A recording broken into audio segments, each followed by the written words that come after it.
A lot of people go by Pascal's wager. What if? Okay, you can take out Jesus and put any God there. What if? What if you've done all this and you find out that it's Allah? You're fucked in the game just like I am. Or Horus or Zeus. You're just like I am. You're fucked too. Lazarus was dead, okay? That whole thing also didn't happen. Amazing Grace, I'm a total loser. The world's largest atheist orange juice. Hey, born. Also, penguins are kind of hot. And welcome to Atheist Airwaves, your no-filter look at current news and issues facing atheists and the atheist community. I'm Jay Guerrero. I'm Leslie Sessions. I'm Courtney Crecy. And I'm Christian Ferris. You can find us on Facebook and Twitter by searching for Atheist Airwaves. We record live every Tuesday at 7:30-ish Central. So if you're listening via podcast, we encourage you to join us in the Ustream chat room and catch all of the really fun things that don't make it to the recorded version of the podcast. Today, we are joined by Candace Gorham, author of the book we read this month, The Ebony Exodus Project, Why Some Black Women Are Walking Out on Religion and Others Should Too. Some of you read the book. Yes, Jay did not read the book. I never read the book. Jay does not read things. Candace is a researcher, teacher, and credentialed counselor who has worked with children, adolescents, and families for more than 10 years.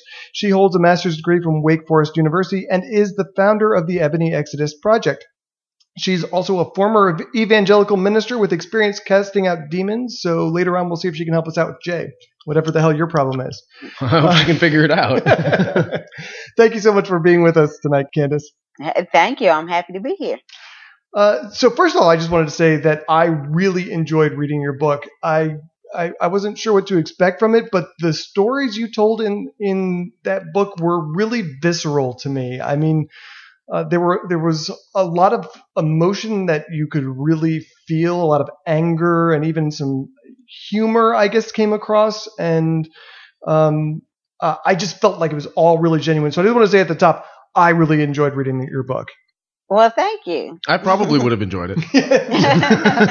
Had Jay read it, he would have enjoyed it. So one of the things that I wanted to ask you before we get into the meat of what your book is about was, in the foreword, you mentioned that at the time you were writing the book that you weren't completely out to all of the people in your life, and you weren't exactly sure how that was going to go once your book was published. And I don't think we've ever talked to anyone whose coming out process was publishing a book. So it's kind of extreme, right? Yeah, I mean, that's one way to do it, I guess. It has the benefit of being unique. Take some commitment. Right. So, I mean, did you experience any repercussions in your personal life as a result of publishing this book? Well, so far I haven't gotten anything extreme from actually publishing the book. Mm-hmm. The people who were closest to me, what happened with the book is the people closest to me have known that, I'm kind of on this whole, I don't go to church, I don't really care, in the beginning, years ago, I was telling my mom, I'm agnostic, and that was truly before I decided that I wanted to go all the way to atheism. So what really happened with the book is that the word atheist was basically put on the table, because if you ask my mom, my dad, my brother, sister, they probably would have all been like, yeah, Candace doesn't really care about church anymore, but they did not think that I called myself an atheist. And so one day my mom calls, and now, mind you, I had given my mother a copy of this book, right? So this shows you how much she read of it. Right. Months later, she calls me, she goes, Candace, I just got off of the phone with her sister. I just got off the phone, and she said that in your book, you said you're an atheist. And I'm like, I gave you that book months ago, Mom. I haven't. It's in like the first few pages of the book. And so she was cool with it. I was very, very surprised and very happy that my mom was so cool about it. She asked me questions, well, explain this to me, explain that to me, and she just basically ended with, what, I don't agree with you, but you're my daughter. I love you. You stuck to your guns and wrote this book, and, I'm proud of you, even if I don't agree with what you're saying. That's really fantastic. I'm curious. I mean, a lot of people have, especially people of devout religion, are afraid of the word atheist. It's got a very, very negative connotation. She didn't have like a knee-jerk reaction to the word itself? She did months ago before it was clear that was my label. You know what I'm saying? It's just sort of this nebulous kind of region that I've been in with my family for a while. Sure. And she would say like, well, this, she was we sort of danced around the term, but nothing direct. But I definitely have had relationships with some family that are pretty close family members. I won't identify my relationship to them, but close enough that, it was a significant rift between me and these people. So I had that happen, and I was confronted, like, I Googled your name and I see that you came up in an atheist Facebook group. And I'm like, well, first of all, why the hell are you Googling my name? Right. That's it. But, you've done it. So I've had I've had a couple of people who were like really good friends of mine. Like one person who had been my best friend since I was in first grade. Suddenly she disappeared from my Facebook profile. Mm-hmm. And I've had a few people, take themselves off, and then through the grapevine, I find out that, yeah, they did unfriend me because I started posting, questionable things on Facebook or whatever. So I've had sort of a mixed bag reaction. Have you people? I was going to say, have you had any positive reactions that surprised you as a result of publishing this book? Well, yeah, like I said, my mom's reaction for one was very surprising. Another cool thing that's come out of it is that I have a niece and I have a nephew, and they're both young adults, real young still. Mm-hmm. And they both have come to me several times, with sort of questions, sort of same thing. They're sort of dancing around this whole idea of what's belief, what's non-belief. And actually a couple of weeks ago, the one niece was here visiting, and she just sort of came out. She was like, what? I've decided I'm agnostic. And, and she talked about having read my book and stuff like that. And I thought, oh, that's so awesome. Do you get blamed for that from your other family members? No, I don't. Her mother knows, and her mother has always sort of been like, yeah, whatever. Her mother's doesn't really care that much. So other than that, now, if her grandfather found out, I'm sure he would hit the roof. But,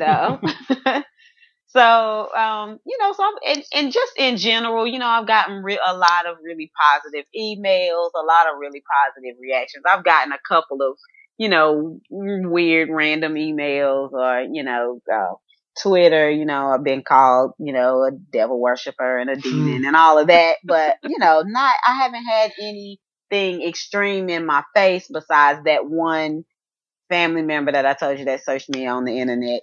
I've been trying to get people to call me a demon for years, and they won't do it. I don't know what did you do? Oh man, at the last company I used to work for, they started calling me the Antichrist, like jokingly. It was a joke, and they didn't know that I called myself an atheist. I'm very careful about that sort of stuff in the workplace. Mm-hmm. But they all knew that I didn't go to church and I didn't care to go to church. And if they invited me to go to church, I was going to say, I don't want to go. I don't care to go. And so I ended up having to fire a guy who was just not doing his job. And he immediately accused me of firing him because he was a Christian who was a very vocal, he was the kind of Christian that walked in the office singing hymns real loud and, just all day, just talking about Jesus and God and all of that. And so he swears up and down that that's why I fired him. And so then everybody in the office started calling me the Antichrist after that. It was kind of funny. Wait, you get demon and Antichrist? I am doing something wrong. Jezebel. I've been called a Jezebel. Wow. All of that. Yeah, I've had some pretty exciting labels. So Candace, many of us were raised with religion of some type, but not a lot of us have experience with the Black church. Could you just talk a little bit about it and what makes it unique?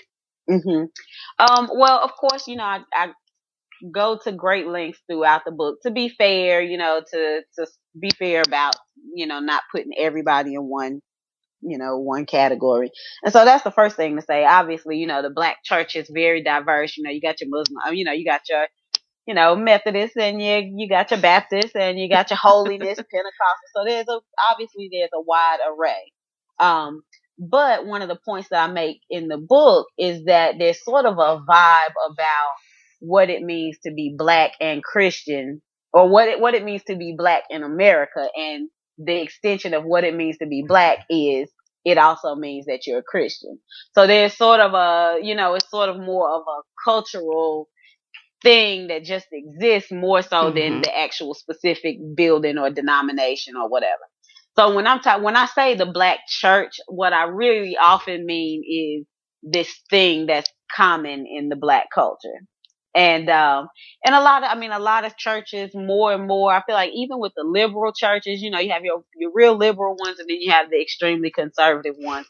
And there are always, even in the liberal churches, you get a lot of messages about, hell and about sin and about, I feel like a lot of times black churches can be very negative. They focus a lot on hell and damnation and sin and, constantly telling us that we need to get out of sin, and even when they have positive messages about love or messages about forgiveness, whatever, the ones that sound great and fluffy, somewhere in there, if you listen, you're going to hear some reference to sin, hell, get your life right. You just never know. You don't want to go to hell.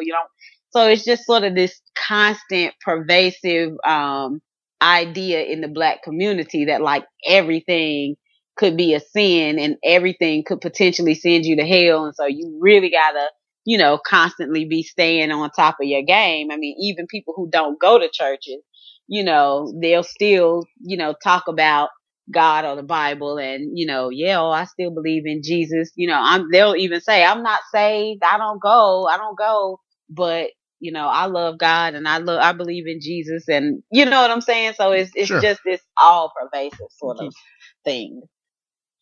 Yes, I know that all too well. Yeah. Well, and that's a good point. What you're saying, I know that all too well. That a lot of people do have a lot of these same experiences as well, and and I also make a point to say that in the book that even though I'm talking about black women, I also understand that there's going to be a lot of other races and denominations and religions that are all going to identify with this stuff as well. Okay, what about the roots of Christianity among African Americans and slavery? That's an area that I need to do more research, and do more study about how it was explicitly used, to have just the ways that it was explicitly used. I feel like the most obvious thing is that, the slavery itself was condoned and explicitly, referenced in the Bible. And so I felt, even though, the slaves were being told and taught that this is what's going on, that this is what the Bible says about slavery, they still felt, I feel like despite all the negative messages, a lot of times they identify with, Moses and coming out of Egypt and that deliverance. And so, there's this sort of cherry picking concept. It's like, I'm going to choose to focus on God leading the children of Israel to freedom. And that's what we're going to choose to focus on, as opposed to focusing on where it says you can be a slave, Yeah, that's cherry picking. It happens by pretty much all denominations of Christians. Right. Well, and there was also the really practical purpose of the church as well, to be fair, that, that was also one of the few safe places that they could go where slave masters basically would leave them alone. If you said I'm at church, then you got a lot more leeway and a lot more freedom. And they were actually able to, do a lot of the planning, a lot of the preparation work for, stuff like the Underground Railroad or whatever. That's a really good point. I hadn't considered that. Yeah. So there was some positive aspects of it, but, still. Yeah. What it's left you with is less than positive. And I absolutely don't want to pick on the black church because I think that's, like you said, I think that's true of a lot of churches. Mm-hmm. I want to drop in our first listener question, and this question was the most aggressive question we got. So I don't know if I think I may just be asking for your reaction from this individual's question than anything else. Marianne from the Atheist Airwaves Facebook group asked, what has taken black women so long to realize that Christianity is a white man's religion, written by white men, for white men, about white men? Yeah. No, that's good. Well, that's what we're asking ourselves. It's like, why are we still clinging to this? And I spend a lot of time, focusing on the idea that there's a lot of fear. It's all been fear-based, and if you've been told that, hey, you're going to end up in hell, if you don't believe this, I think, it's sort of like the, what's the wager? Pascal's wager. Yeah, it's like, well, you better go along with this. And then you also, people think that they see miracles. So of course that reinforces it and you want to stay longer. And, I think more than anything, it's how deeply ingrained it is and how much the black community believes in the messages of sin and hell and death and eternal damnation. I think, when you have that level of fear instilled in you, there's nothing you can do. It takes a fight to get out of that. Yeah. I was raised Catholic, and it took me a long time to get rid of that fear of hell. After I realized I no longer believed that stuff, I had that Catholic fear hanging over my head for a good decade before I was finally able to shed that. So I totally get why that's so hard for people. Absolutely. That was one of the most painful parts for me as well, that just getting over my fear of hell, Yeah. Sure. I mean, even when I didn't believe in it anymore, just the thought of it.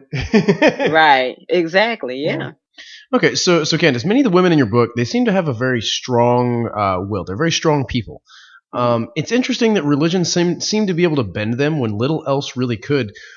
Do you think that strong will is the key to these women being able to break away from the church, or is there a connection there? Ask me that last part again. The strong will of a lot of these women that appear in your book. Do you think that because when little else was able to really to affect them strongly, the religion was still able to do so? Do you think that their strong will was a part of them being able to break away from the church? A lot of the women, I don't know that I would say strong will, maybe, but a lot of the women they were curious. They asked questions. They liked to read books.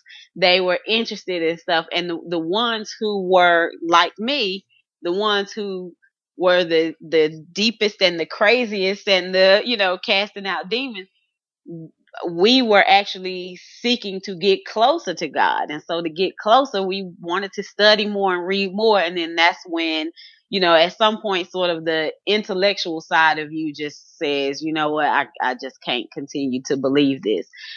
So I would say the strong will piece, for the ones that I'm, that I can think of, even ones who didn't make it into the book, I would say that the strong will was their willingness to step outside of their comfort zone and study something new and read something new. And, I think a lot of them would say that they did not feel very brave or very strong during the actual deconversion process. In hindsight, they'll look back and say, oh, I did pretty good. But in the moment, they don't feel that way. And I often just attribute it more to curiosity and to, having the strength to stand up and look at something new, because I love the Bart Ehrman books, and I remember trying to give some of the Bart Ehrman books to a really close family member of mine who's very religious, and she didn't want it. I explained this book is just about how we got the Bible. It's about how it was put together.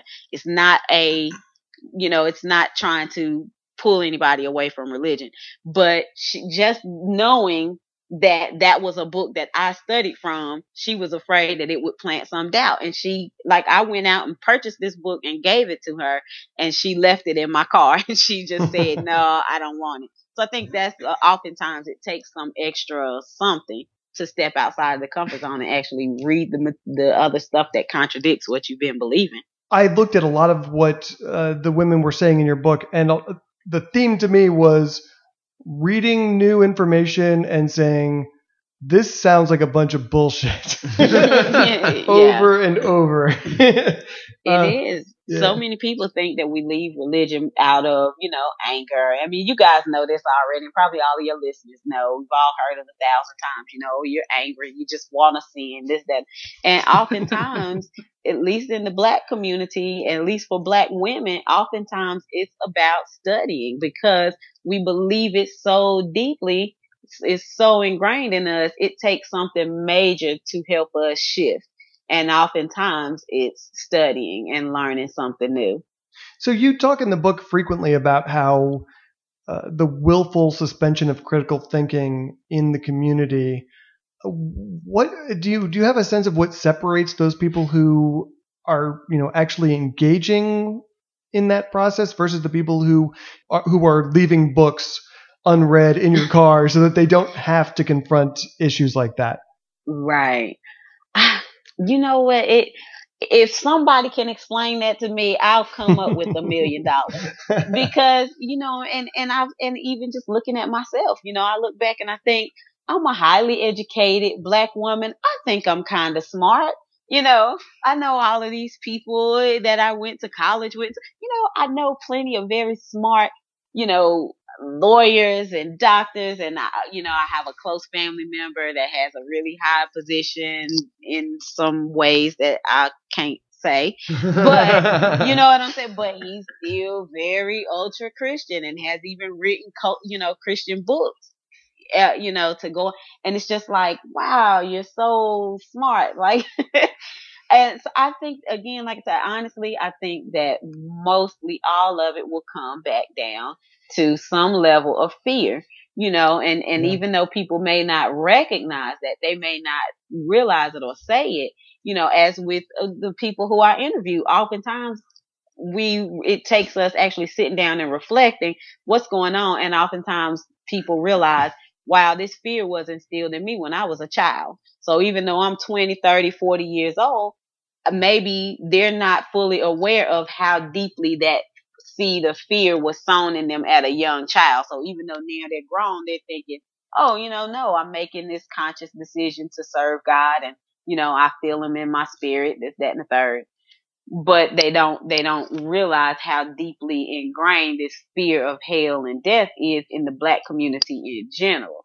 So I think, like I said, oftentimes it's just about being unafraid enough to step out there and look at something new. Because if you don't look at anything new, you're just surrounded by people at church who say the same stuff every Sunday. How you ever gonna learn anything new?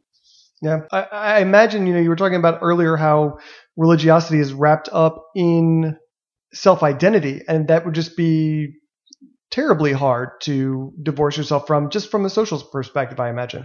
Mm-hmm. So. Oh, absolutely. You mentioned in the book that Black women are the single most religious demographic, yet are at the bottom of the totem pole in practically every measure of quality of life. Do you think that this by itself is a strong agent against the existence of a God? Would we expect the most religious to be the most blessed?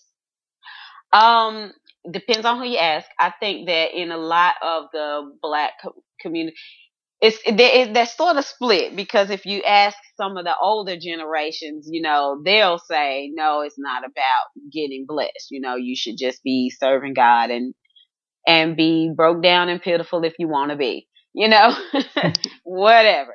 But, as things like the prosperity gospel are getting bigger, and even before the prosperity gospel, I think in a lot of Black churches, we have been taught to depend on prayer and God. And so financially, depends on who you ask. Financially, yes, they would say, the best people would be, the most devout people would also be the most, obviously blessed.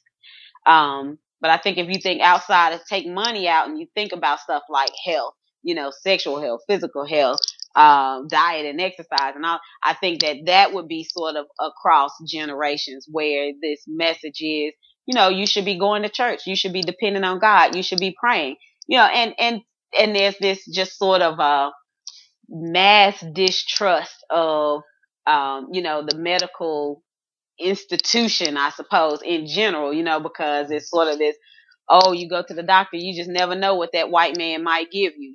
He's gonna give you something that makes you sick. You listen to some of the old heads, they'll be like, oh, nah, you don't want to go there. They'll give you something to make you worse. Yeah, we actually had a long conversation last night. We were talking about your book, and we talked in depth about what you were talking about, this ingrained distrust of the medical community.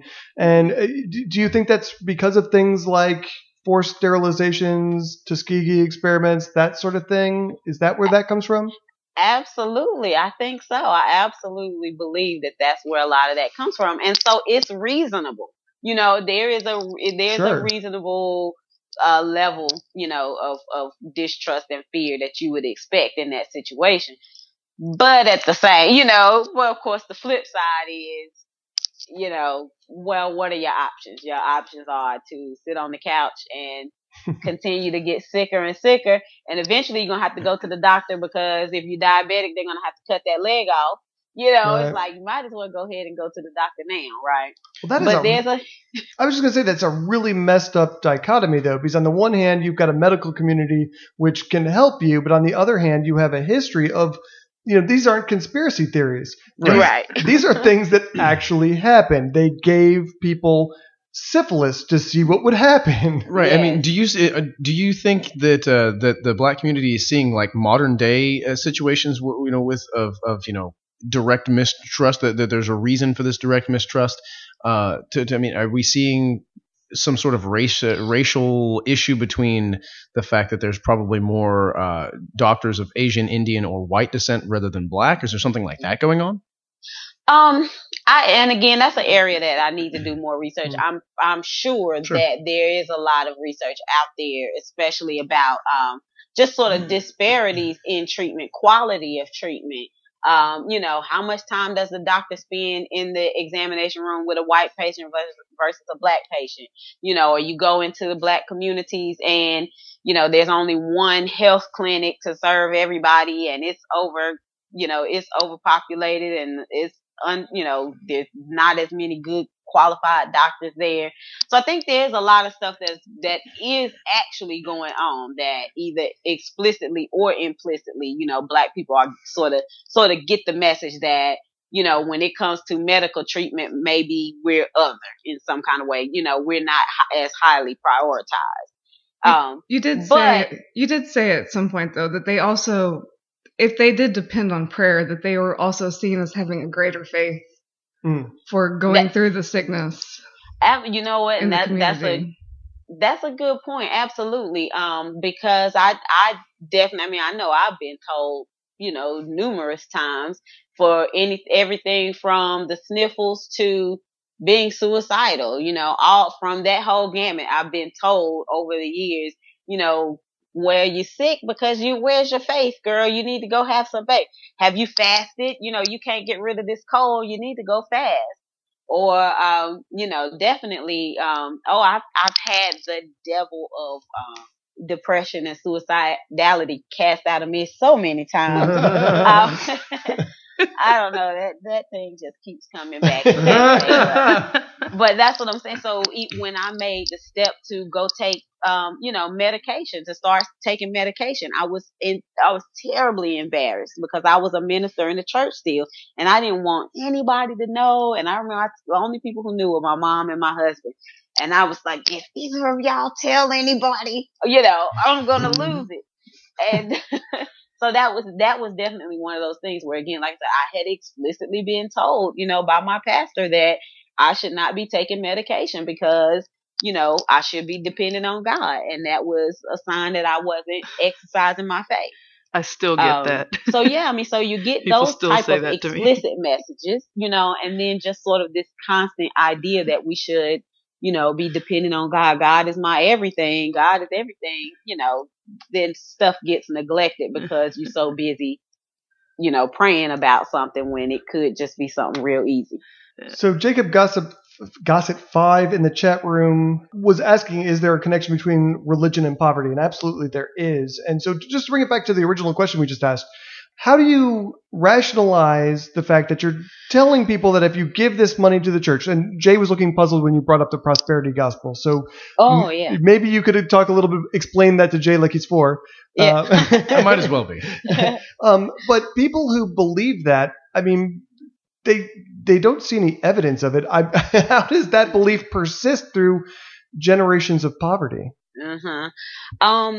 Okay, so the prosperity gospel is this idea that it's often based on a few scriptures in the Bible where, it's this idea that I should be able to speak things into existence. So if I need some money, I should just be able to pray and, confess. I just make a positive confession that, my bank account is full, my needs are met, my bills are paid. And so that's going to open the door. But it never does. You know what?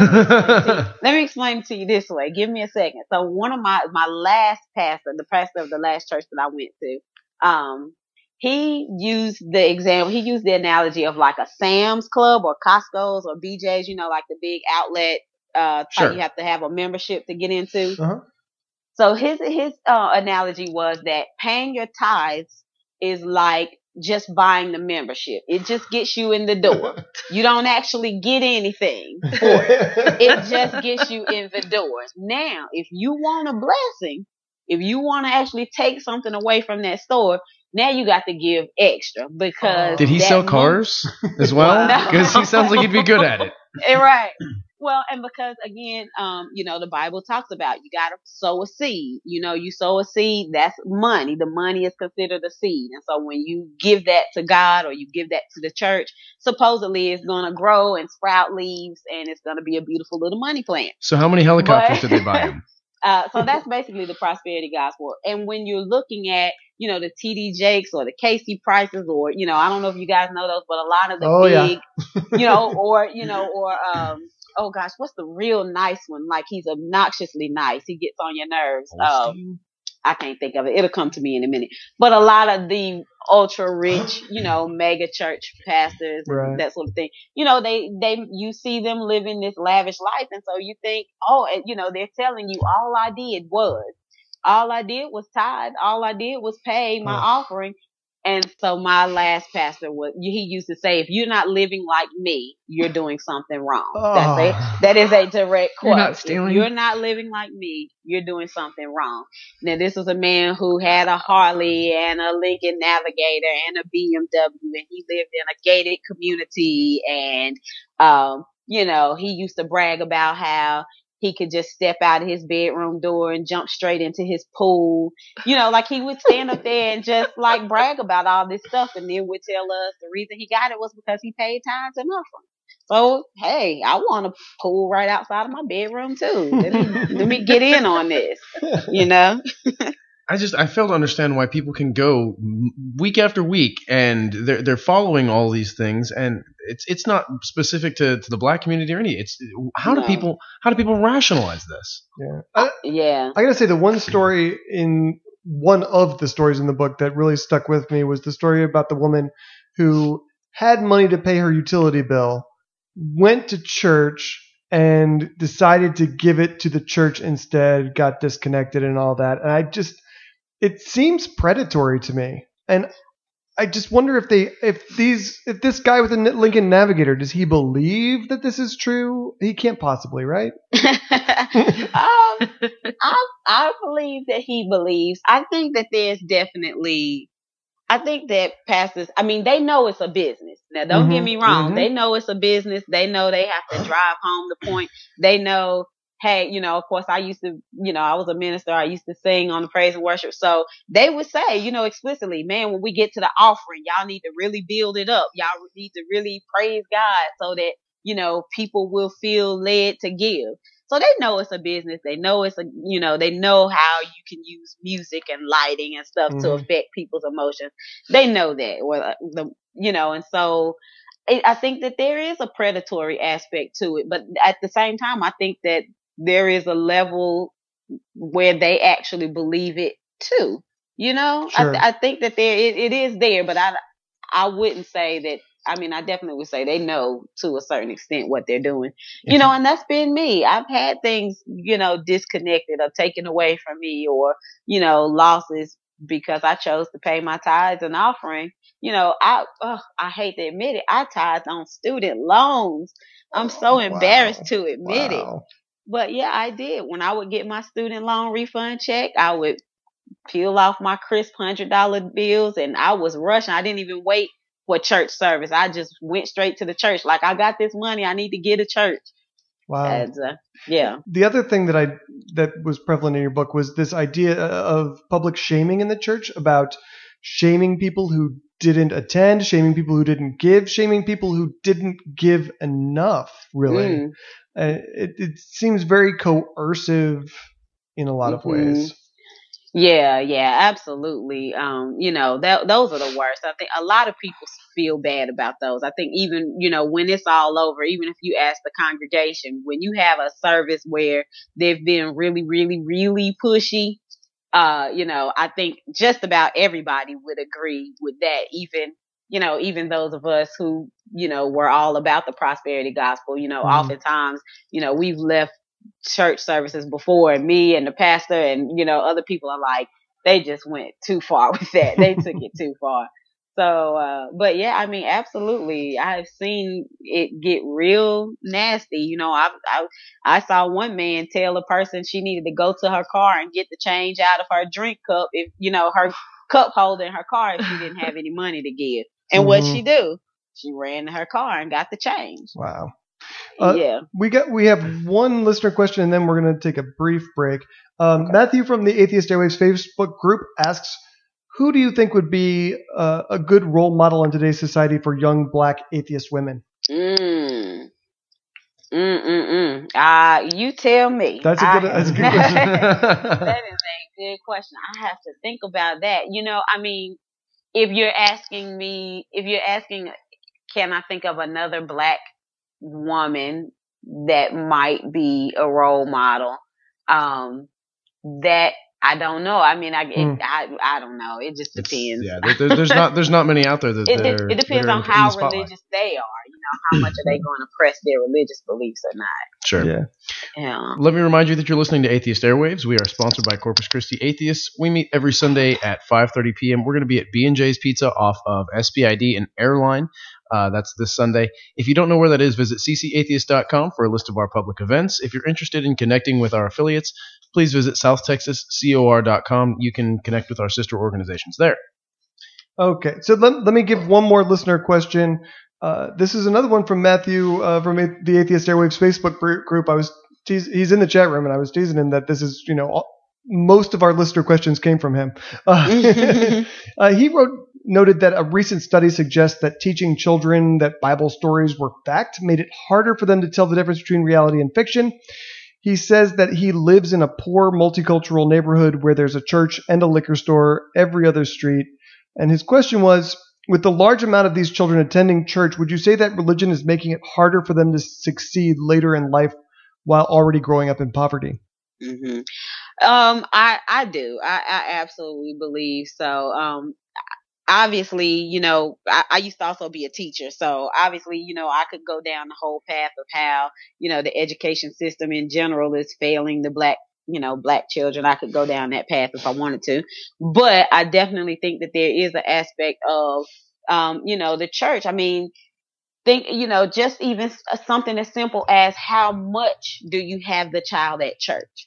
You know, if the child is at church every single night of the week, that child's not doing homework. That child's tired and sleepy the next day at school. You know, I used to have to advocate for my nieces and nephews, like, these kids need to go home. They cannot stay here all night. So you have stuff like that. And absolutely, I mean, I feel like the scientific education obviously it's bad for the whole country. But, you know, I think it's even worse in the Black community. And, you know, like you said, we are taught to believe these sort of extraordinary stories, you know, and when you have questions and people don't want to answer the question, then, you're sort of left in this odd place of, well, how do you, are you going to come across as disrespectful to authority if you have questions? So you just kind of go with it, and I think just in general, the buying into suspending your critical thinking, I think is the issue. You have to suspend critical thought in order to make all of the Bible and all of that stuff line up and work for you. And so anytime you're suspending critical thinking, that's never going to be a good thing. Good point. So in your book, you talk about depression being a problem in the Black church. Personally, I still have a lot of friends in the church who are suffering from depression and things like that. And I actually had a friend not too long ago. I was talking to her and she said she was seeing her pastor for counseling, and I suggested that she go to an outside therapist, and her response like a real counselor. Yeah, like a real counselor. I was like, why don't you go? But her response was, I don't want worldly advice. I want the biblical worldview. So So what do you think are the roots of this in the Black church? The whole idea of needing worldly advice. You know what? I have heard it preached many times. There's a story in the Old Testament where the man, it's like a crazy man living in the caves, and he would terrorize people so nobody would ever go up there to that area. So finally Jesus decides to go up there one day, and he cast the demon out of him, and that was the story where he commanded the demon to go into the pigs, to the swine, and then the swine ran off the side of the mountain and killed themselves. Yep. So it's weird. We were just talking about that story last week on the show. Oh, I don't know why, but we were. Well, I have heard that taught as this man was suffering from a mental illness, and he needed the demon cast out of him. That's what was wrong. So this is an example. This story becomes the model for how to get healed from a mental illness. Cast the demon out. That's pretty simple, and that's so funny. You said, I don't want worldly advice. We used to say that all the time. This whole idea of anything that I learned that I didn't learn from my pastor or from the Bible, it's worldly, and therefore it's no good. It's not going to help, and I think that there's just in general in the Black community, the whole idea of being depressed is also, I think, sort of implicitly equated with being weak. Because what you hear is, when I started saying, I think I'm depressed, the response was, you're a strong woman. You can't possibly be depressed. Mm-hmm. So you've been told that if you're depressed, you're weak. You're being told that if you're depressed, that's a demon. You're being told that, you should never talk to anybody outside of the Bible and your, closest people from church, because you're going to be led astray, and the devil's going to come out of your bathtub sink and he's going to drag you down. It's just horrible. All these horrible things are going to, and so again, I think it's just a whole bunch of fear and a whole bunch of brainwashing that gets, put on us. And so, think about it. You got all of these things at play. It's a demon. That means you're weak. It's, all of these horrible, horrible things. And I also think that it's so prevalent. The depression in Black women is so prevalent that we can't even recognize it in ourselves. I remember talking to my mom in earlier stages, before I was getting treatment. And she was like, well, honey, all Black women, that's just what it means to be a woman. Sounds just like my mother. Life is hard. Oh, yeah. And so, so you're explicitly being told that, that's not depression. Depression is crazy, so we don't even recognize true depression because we didn't try to kill ourselves and we didn't end up in the hospital. That's serious right there when you're in the hospital. But if you're not in the hospital, it's not that serious yet. I think in a lot of communities, there's a huge stigma towards mental illness or anything like that. Yeah. So I have to imagine that plays a big role in it as well.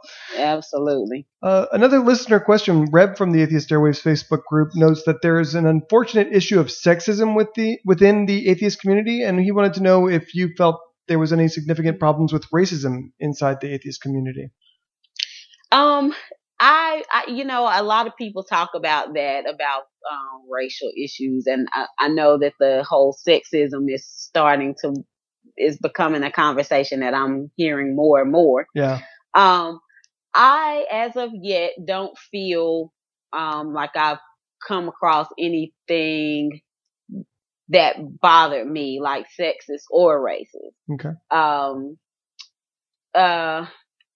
No. Now, one thing that we do sort of joke about, and I'm giving you guys the inside secrets now. Okay. I love it. No, but one of you gotta give us the secret handshake before the end of the interview. I will. All right, good. We got to do Skype by video. All right. But one of the things, and it is sort of a ongoing, kind of joke. I'm sorry, but we talk about being the token black person. Right. So, I and, like, for example, Mandisa Thomas, and a few others of us who do public appearances and things like that. We kind of joke like, oh yeah, you got to have a token black person.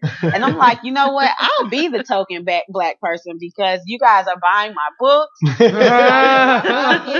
And the message is getting out there also. So I don't feel offended. I don't feel like, oh my gosh, where are the black people here at the event? Well, the black people aren't there because black people aren't atheists. I mean, there aren't as many of us, Sure.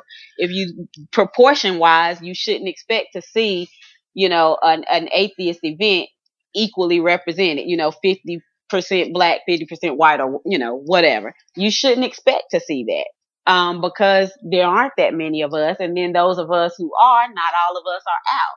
So I think a lot of people have, I feel almost like a lot of people blame the movement for stuff that's not necessarily the movement's fault. Right. Now there, of course, organizations can do more to try to reach out to specifically black communities, but just in my own town, I have suddenly found all of these black atheist women, and we're all like slowly creeping out of the woodworks. And like one of us will find one other person, and then we get connected.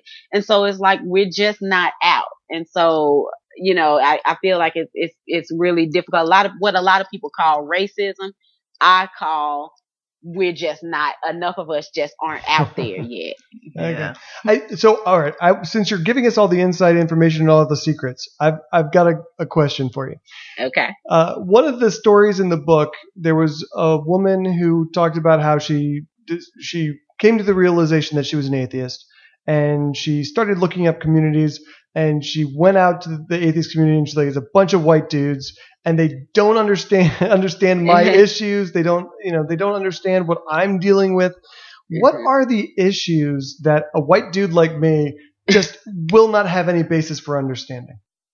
Again, that's another one of those things where I think that first of all, people aren't given, ample opportunities to, if you go to an event and sure there's a whole bunch of old white men there, you're probably not going to stay around to actually interact with all these old white men to truly know what they think and what they feel and what their mentality or their attitude is. So I feel like on the one hand, we sort of do ourselves a disservice by sort of we bring to everything, racial concerns, which is a valid thing. I'll admit I do, anything black people, we sort of are constantly gauging the world by, racial interactions. Like, am I safe in this setting? Am I safe in that setting? Yeah. I mean, the minority in a minority is kind of a barrier in and of itself, being that person. Exactly. I think that just, I think that we just have to, I think that we as black people, we have to come out and, and more you have in black non-believers of, organizations, black non-believers of Atlanta, of Detroit, of, whatever. So you're having more and more groups like that are forming so that we can sort of make a collective voice and, and start to say to the world, like, hey, we're here. We want to be included in the larger events that are going on. And so I think it's just a balance. I think that, stuff like, things like valuing, like a lot of, what's the word I'm looking for? Like scientific education and scientific inquiry and stuff.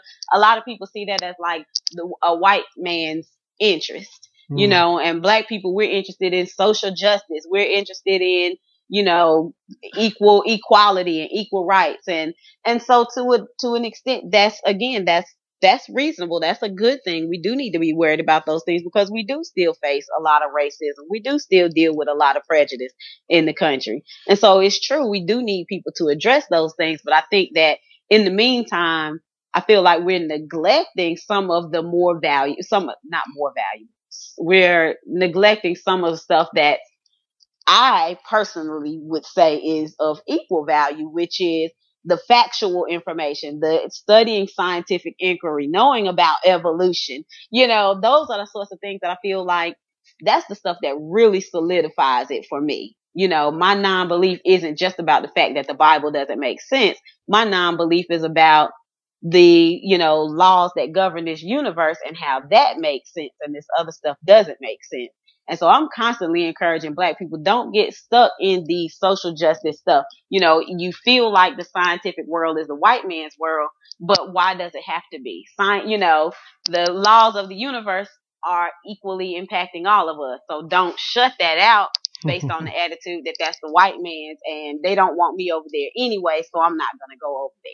And drag some white people over into the social justice movement. Right? While you're latching on to science, grab some white people and make them get involved in the social justice movement. Let them come back. Yeah. But you know, a lot of non-believing groups are doing a lot of good things. You know, we just don't hear about them. It's just not many of us. You know, my group that I'm active with, Triangle Free Thought Society, here in Raleigh, Durham, North Carolina, like they're an amazing group. They do, you know, outreach. They do volunteerism. Like we have a bunch of stuff that we do that's really cool. That's you know, that's benefiting, you know, black communities, white communities. It's benefiting everybody. And so I think that atheist groups are doing more than a lot of people think. But we don't have I feel like the church is almost like a ready-made system. You got the money, you got the workforce, you know, you get free labor. Whereas the atheist community, we just haven't gotten to be that organized yet. And there just aren't enough of us yet that we're as visible as, you know, the churches that are supposedly doing all of this, you know, social justice work. Right. There were a lot of stories in your book about the impact of religion on lesbians.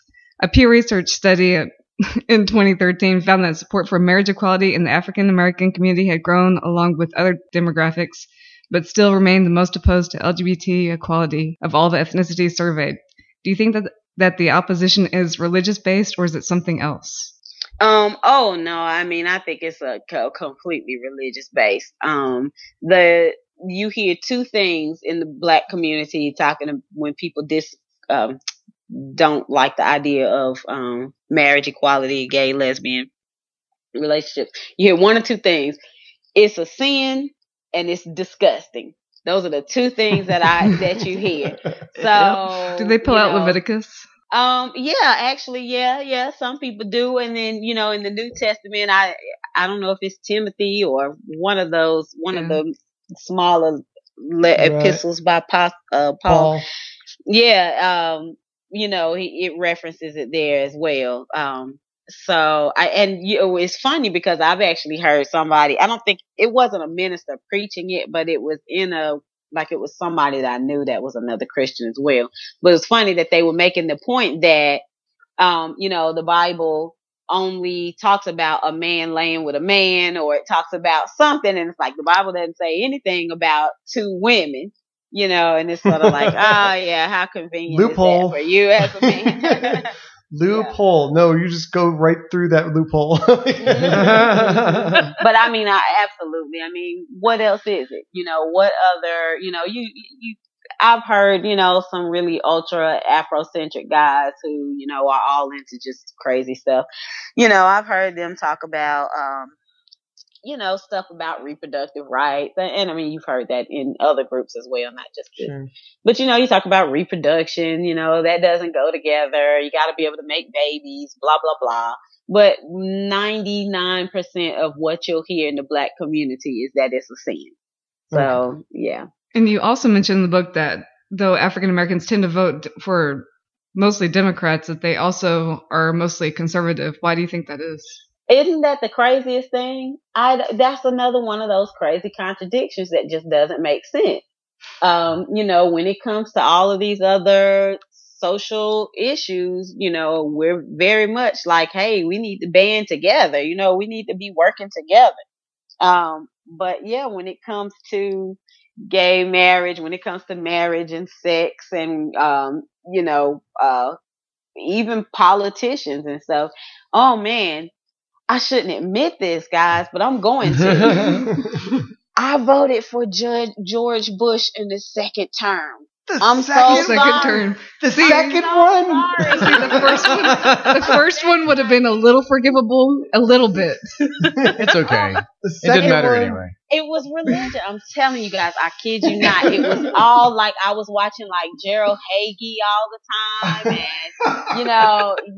and and my pastor would talk about it, and so I know I'm so embarrassed. Don't tell anybody. Bleep that part out. We'll bleep it out for you. Okay, I'm just joking. We'll move on though. Okay, let's talk a little bit about the physical health aspect that you mentioned. You note in the book that Black women are more likely to be not only obese but morbidly obese, and to actually accept that and be proud of it. You also mentioned that obesity is correlated with religiosity. That people living in like religious states are more likely to be obese, which is something I think we've seen a couple of studies that relate to that as well. Right. What do you think is the connection between religion and obesity? The soul food. The soul food. There's definitely soul food. Absolutely. And again, to be fair, in my book, I try to be fair. So to be fair, in the Black community, again, if we want to take it back to slavery, we were only given the nasty leftover cuts. We were given the chitlins. We were given the hog maw. What y'all know about hog maw? Not a thing.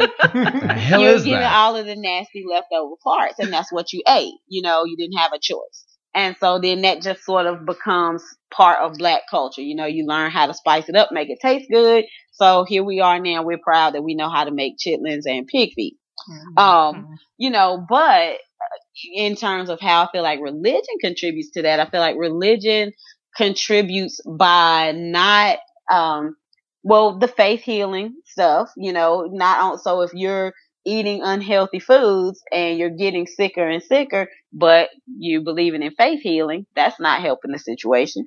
If you're in church 10 days a week, that's not, you're not exercising, and you're having to eat fast food in order to, deal with the fact that you're at church all the time. So you just sort of have these dynamics of what does it mean to be an active church member that negatively affects, your ability to diet and exercise and eat the right way. And then, like you said, then you have the soul food, and one of the churches that I used to, it was like every Sunday after church, they tried to have like refreshments and stuff.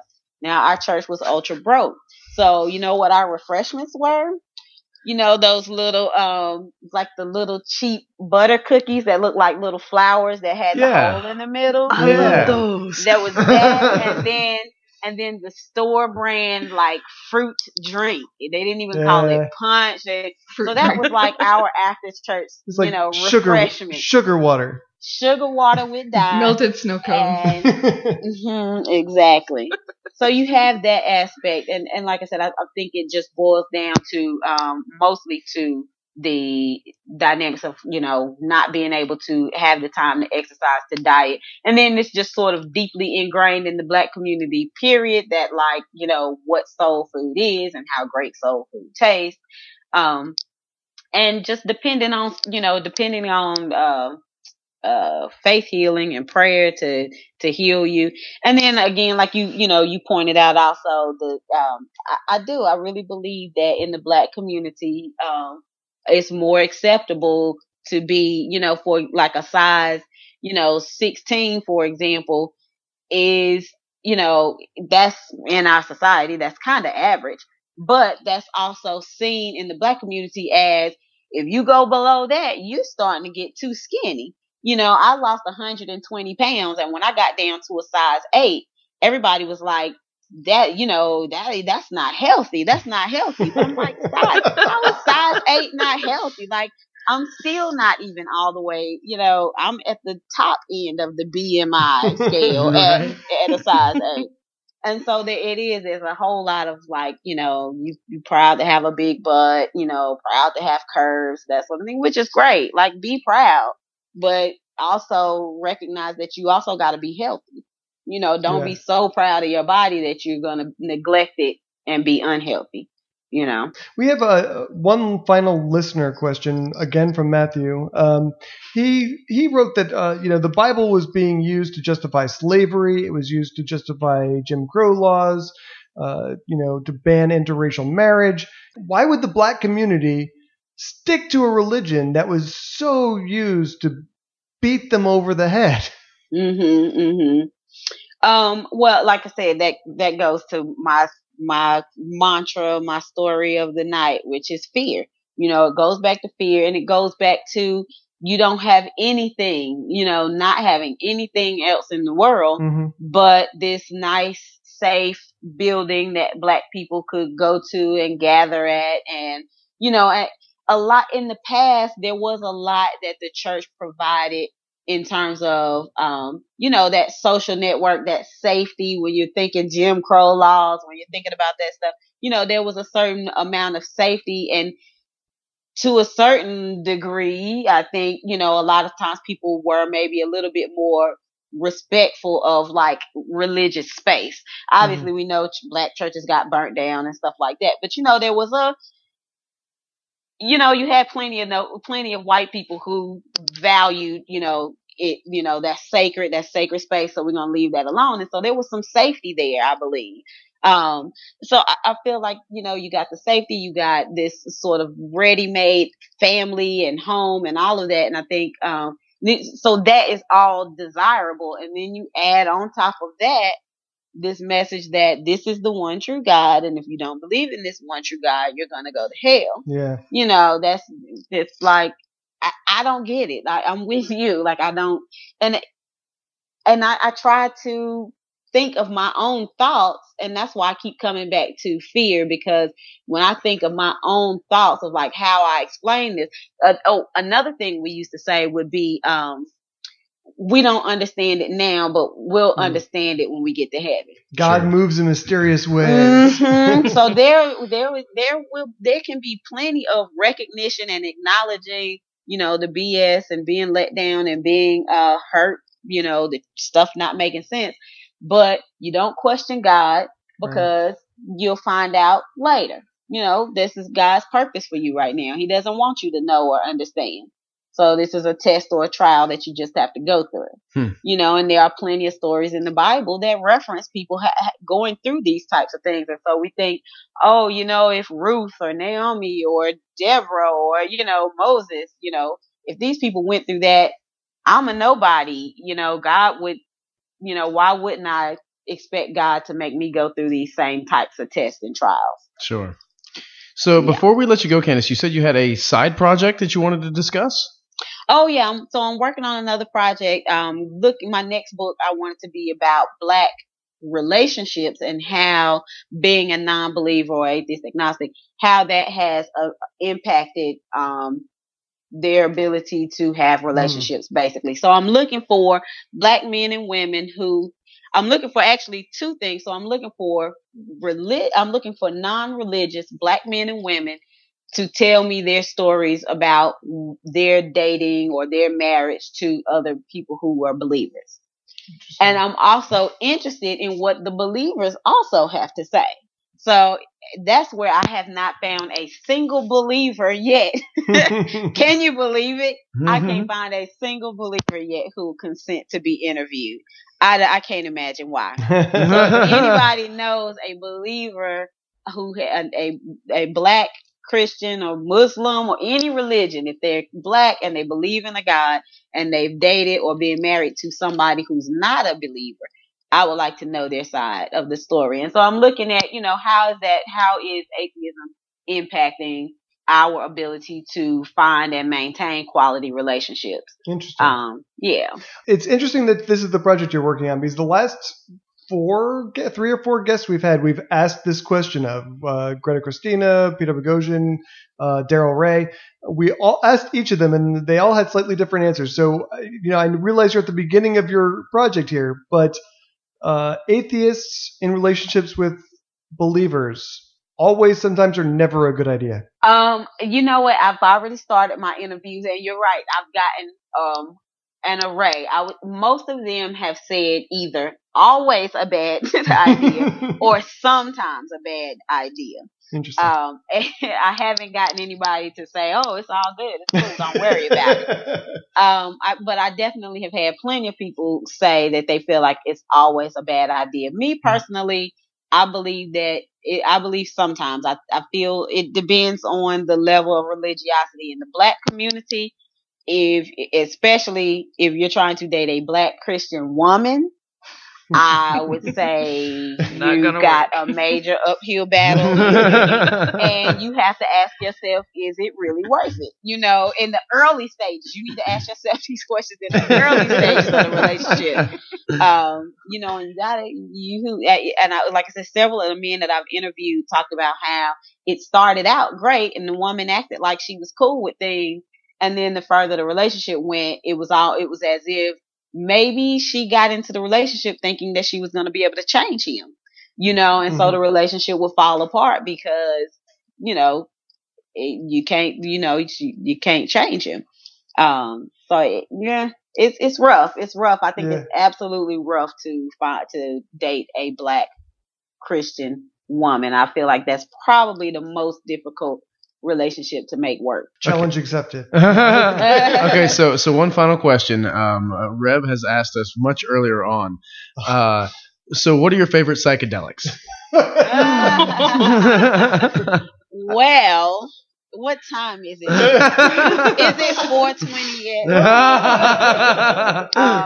I don't know why. I'm a little partial to that 4:20 time of the day. AM or PM, you tell me. I think you just made some fans with some of our listeners. That's about it for me, though. I have some other things that I would like to try, but I haven't. So I'm good. I'm happy right here, though. I don't want to get too crazy. I'm in that same book. I think it's the most straight answer we've had out of that question. It is. Most people, I don't know why our chat room has this obsession with that question, but they literally spam that question every time we have a guest. Yeah, I love it. I feel like I don't know why more people don't smoke weed. Like if you're really missing out. I'm allergic, so life experiences. I think that just made our intro audio. Okay. Thank you so much for joining us, Candace. And again, I really, really enjoyed your book. I've been talking about it all month because I got to the point where there's one woman who just said, "Fuck you and fuck your Jesus," and I was like, "Oh, this is not your typical atheist book." I'm so on board with this. So I really I intentionally made her the first story because I felt like she was the roughest one. Right. Yeah. Yeah. I mean, that really did set the tone for me because that kind of put me back in my seat a little bit. I was like, "Whoa, this is not your typical atheist book." Exactly. Thank you very, very much for being on with us today, Candace. Thank you for having me. I so enjoyed myself. We did too, and hope you come back when your next book is out. Yeah, absolutely. All right, take care. Bye. That's awesome. I can't believe she just straight up answered that question. All right, chat room wins. All right, so we didn't ask her about the listener question. Oh well. Which listener question? To see which one was her favorite. Oh, I already figured it. She didn't know, and okay. It's Matthew. Matthew, you win because you had all the questions, dude. So email me or message me through the Facebook group your address, and we will send you a copy of Candace Gorham's book, The Ebony Exodus Project. So before we move on to some stories, I wanted to thank everyone who's chipped in to help support the show over at patreon.com/Atheist Airwaves. That's Patreon. If you can jam $1 in our G-string, we'll continue to do our little dance every week. If you can contribute even just $1, that will give you access to our post shows. Last week we talked about everything you didn't want to know about hymens, and so that's the kind of content you're missing if you're not I forgot about the hymen conversation. That was good. So maybe that's not something you want to listen to, but there are some other rewards you can get as well. So head on over to patreon.com/Atheist Airwaves. Post-show today, we're going to talk about Jay getting chemical burns on his penis. It's not that interesting. It totally is. Everyone wants... See? Courtney wants to know about the chemical burns on his penis. I want to know. So hurry. This week, if you run over to patreon.com/Atheist Airwaves, you can hear about Jay's chemical burns on his penis. Who doesn't want to hear about that? I don't. So stay tuned, chat room, for that conversation. So let's get into some news stories. The first one up here is literally an old story, like 30 years old. But it's so much fun that I pulled clips. We're going to talk about this. This is so freaking awesome. James Dobson is an evangelical Christian, and he's the founder of Focus on the Family. It has the word family in it, so you know that they're a right-wing Christian hate the gays organization, because that's what family means. Go ahead and object. Thanks for the filling in of arbitrary use of words and connotations that are exactly. bullshit. No, that's what it means. So anyway, Hemant Mehta over at the Friendly Atheist, he found this video, and this is James Dobson talking to a crowd about the painstaking research into sex and pornography shops. I mean, this guy went to the places that they all wished they could go to. It's just amazing. So I pulled two clips. This is the first clip of James Dobson talking to a Christian crowd about what he discovered in his travels into the seedy underbelly of porn world. There were 46 films and videos depicting sex between women and donkeys, horses, bulls, pigs, etc., etc., etc. Women are shown in the most disrespectful ways you can imagine. They're shown nude and bound and hanging from trees. They're shown kneeling submissively while a man does things to them and on them. They're shown in the most unbelievable ways. There are holes in the wall between the booths to permit anonymous sexual activity between gay men. And by the end of the day, the stench is terrible in that place. And softcore pornography is to hardcore pornography what marijuana is to heroin.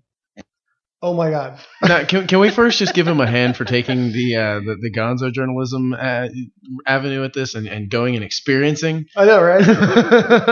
I feel like this was a field trip he wanted to take, and it's Pretty like sure. if I get seen in this sex shop with my junk in a gay glory hole. How does he know the purpose of the glory hole? Right? That's what I want to know. How does he know what the hole is for? And he got close enough to smell it, apparently. This is what I'm saying, though. He's saying by the end of the day, the stench is horrible in that place, which tells me He was there all day. James Dobson was in this place all day. He closed it down. They're like, dude, you have to go now. We're closing. He's like, no, just one more go with the glory hole. Oh, that's crazy. The look on these people's faces as they're panning the audience is just, it cracks me the hell up. Because some of them, they pan to them when they're giving the oh my God eyes. But I know for a fact, like at some point, some of the oh my God eyes aren't oh my God, that's disgusting eyes. Yeah, no, I'm getting ideas. I'm going to New York City right after I get done here. The other thing is that, marijuana is totally a gateway drug. That's so true. Shut up. I can't tell you how many evenings I wished I had never watched Skinamax. I'm sitting there with fish hooks through my scrotum, and I'm like, man, I should never have turned on Cinemax as a kid because it just led to scrotum in your fish hooks. That's some shit I don't even get into, Christian. That's pretty badass. I'm proud of you, buddy. I was going to ask you if you could give me some tips on how to get them out, but you mean they're still there? I assumed you would know. They're not infected yet. All right, let me cue up the second clip here. You put a coin in a slot and a screen goes up and you see live sex acts. I mean live sex acts. 4 or 5 feet away from you on the other side of the glass are, in the case of what I saw, 3 women doing everything possible for 3 women to do to each other. Upstairs, where I didn't go, there are men doing that to men, and you can see women and men together. We draw our values from the same place, from the same book. And that's why I can only meet you tonight and already have all of that in common because of that love for Jesus Christ and what he's taught us. And I thank you so much for okay, he knows what goes on upstairs, but totally didn't go up and watch the dude on dude action. Yes, James Dobson totally skipped that. I watched the chicks, but not the dudes. Yeah. I had my junk through the gay glory hole, but I was watching chicks at the time, so it's totally cool. That's not gay. Oh, man. This guy. Why is it that these guys are always gay? Like, always. That's I don't know. I don't know what you call it. I'm sure there's a psychological term for it where you just, you have to come out against it because it's so dirty, but you love it. All right, so let's move on. The American Humanist Association, they're not suing yet, but they've sent a new letter asking the National Guard office in St. Louis, Missouri, our old stomping ground, to stop handing out Bibles to new recruits. They've got these Bibles, they're all like militaried out. They've got desert camo on the cover. I mean, they're totally aimed at these guys. An atheist recruit contacted the AHA after being set down during his processing, I guess, as a new recruit. And he's like, this is not cool that you're doing. The Bibles, though, were purchased by the Gideons, so no tax money was involved. But the AHA is saying that it unfairly pressures new recruits to accept them and that this is an illegal endorsement of religion. Agree or disagree, panel? Agree. I mean, it is for schools, even though schools are still doing it. Yeah, this isn't a school, though. These are technically adults. I know, but it's still a government-sponsored something. Sure. Yeah, it's yeah. I don't know. It sounds a little coercive to me. Yeah, I would. And the Gideons were awful. So yes. I don't know anything about the Gideons other than theirs are the Bibles that I'm always signing and hiding. I've never met a dude named Gideon. Who the fuck are these Gideons? They're the people who put the Bibles in your hotel room. Yeah, but who are they? I've never seen one. I haven't either. That's what I'm saying. I don't know anything Gideon about them. exposed. They're ninjas. Here, I'm Googling quickly. Gideon slaughtered thousands in battle by plotting with the Lord to use treachery. Gideon murdered thousands more by worshipping false gods. Gideon tortured and killed still more for Gideon sounds like a badass. For daring to taunt him. Gideon plundered the bodies of his victims to fashion a jeweled priestly vestment. What the hell? Gideon fathered an offspring who killed 69 of his stepbrothers. That's what he has, 69 stepbrothers? Those are Gideon's accomplishments. So yeah. I like this cat. He was a bad motherfucker. He got shit done. He's very, very, very, very biblical. So I guess I would. So all right, let's add this in. So if they were also offering recruits copies of God Is Not Great by Christopher Hitchens and Qurans. If it was across the board and they gave them, all of these options to represent every possible ideology or lack thereof, sure, go for it. But they're only offering them one fucking option. Right. And they're only going to. You know what they would say if you tried to throw Christopher Hitchens on the pile, right? I totally want a camouflage copy of God Is Not Great. That would be awesome. I can make it happen. Give me the book. All right, cool. Let's do it. I'll camo that motherfucker out. All right. It'll be so Duck Dynasty, you'll be so happy. Okay. I totally changed my mind about that. All right. So, meanwhile, the government is also distributing Bibles to all of our members of Congress. Republican Representative Stephen Palazzo. I'm not sure if he's related to Enrico. No? Nobody? No one knows Enrico Palazzo? No. No. Wow. I'm the only one. Is he like a Formula One racer or something? Enrico sounds Italian. No, what is that movie? Naked Gun. 33 1/3 or what? I don't know. Enrico Palazzo. No, okay, never mind. I'm just gonna derail this. Alcoholico in the chat room has issued a CCA challenge, which I am 100% on board with. Capture a Gideon. If you are able to capture a Gideon, we have a prize for you. Okay, wait. So is this? Catch and release, or we're not going to kill them, but I mean, you have to bring it. It's Alcoholico. You have to bring him to a check-in station. Whoa! Because it's Alcoholico. Let's not assume he means that we're not killing them. Well, he's just making a suggestion. I'm the one making the rules. All right. Okay. Yeah, don't kill him. And if you're having trouble getting, keeping him from squirming, I can help you. Just I'll teach you how to tie a motherfucker up. He'll teach you how to give him chemical burns on his penis, which we're going to talk about in about 10 minutes. Why do we keep talking about my penis? Because how do you Planning get in the chemical post-show. burns? Post-show. Okay, we're going to talk about it in the post-show. You people are going to miss it. Everyone wants to know how you achieve chemical burns during just the course of a normal day. Anyway, who says it was a normal day? Stephen Palazzo, who is the Republican representative from Mississippi, sent every colleague of his a copy of the Bible with a note that said, quote, "On a daily basis, we contemplate policy decisions that impact America's future. Ours." What Can't the hell read. the hell did I write here?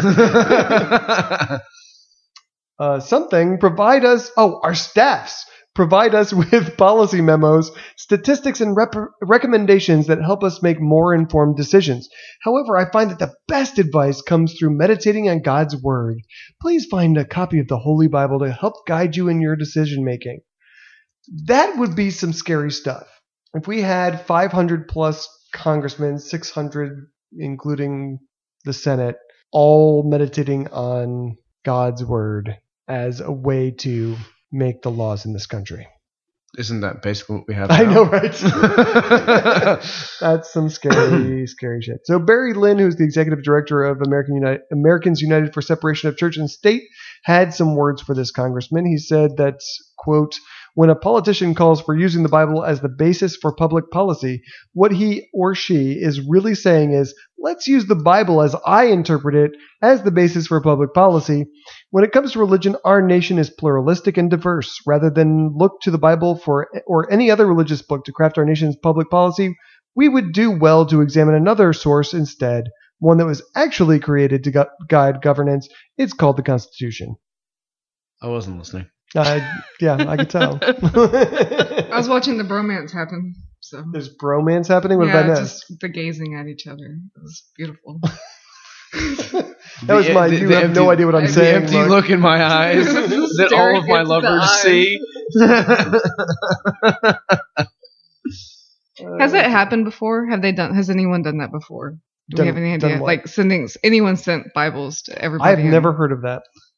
So he was apparently some douchebag in South Mississippi, a constituent of this guy, donated all these Bibles. So of course it's Mississippi though. Right. They're winning it right now. Oh God. Yeah. Mississippi, Alabama, Oklahoma, Pennsylvania. Mm-hmm. Can anyone name scarier states than those four? Utah, but actually Utah's been they've been actually pretty good lately. Well, I mean, they're good as relative. It's a low bar. Yeah. It's a really low bar. So they just reinstated the ban on gay marriage after the court. Did they really? Yeah, they did. Fuck them. Yeah. So Utah is scary too.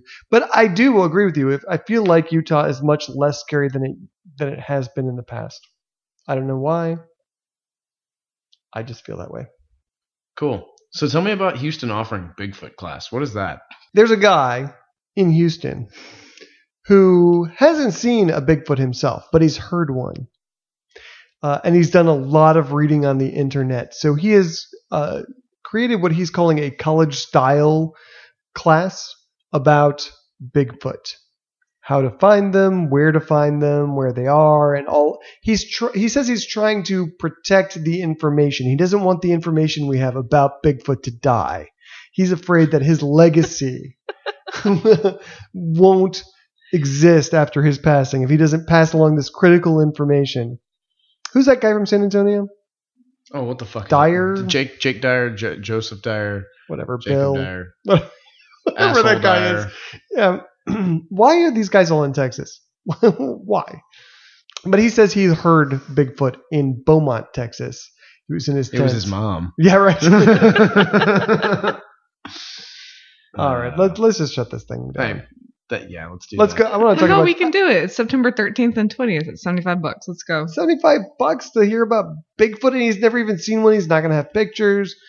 He doesn't have a cryogenically frozen Bigfoot. I mean, come on. I might have paid to see Dyer's cryogenically frozen. I think Bigfoot. I might have to. He's gonna teach people how to find Bigfoot. You know what? Yeah. But he's never actually seen Bigfoot. He hasn't done it, but he knows how to do it. The newspaper but I'm just actually gonna take gave your him money space. and show you how to find Bigfoot. Yeah, that's. I want to see how many people actually show up to this thing. I really do. I just can't We should imagine. show up in fucking Wookiee costumes. Oh, just like go streaking through there in our Wookiee costumes in the middle of the thing. Watch all That's not streaking. Assless Wookiee costumes? Wookiees are always streaking. They're always naked. They don't wear good clothes. point. Come on, dude. Just bandoliers. Okay, I'm killing it. Thank you for listening to Atheist Airwaves, sponsored by Corpus Christi Atheists and the South Texas Coalition of Reason. If you would like to compliment, complain, make a suggestion about why Christian sucks, please write to us at god@atheistairwaves.com. Thanks to Tombstone the Dead Man for our outro music. Look for him on Facebook, and eventually we'll have someone else for our outro music. Whenever I get around to it. Stay tuned to listen to chemical burns on Jerry's penis, so that'll be really interesting.